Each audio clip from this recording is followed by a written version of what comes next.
And now the only thing left to do is congratulate yourself because you've just successfully built your very own professional WordPress website and saved yourself about $1,000 in the process.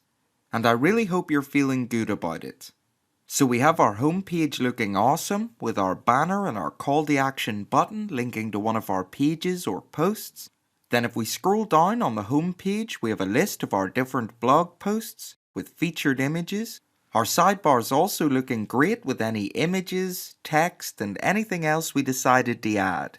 Then if we scroll back up, we have our custom menu with our different pages like our About page, where we have our text, images, clickable links, and whatever else we added.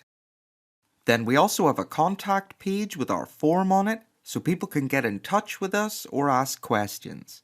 And without us needing to do anything else, our website's also 100% mobile friendly.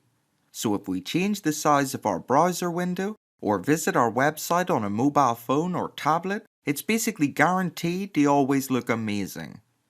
And that's it, we're now at the end of this tutorial. Then once again, my name's Marty from letsbuildwp.com and thank you very much for watching my video.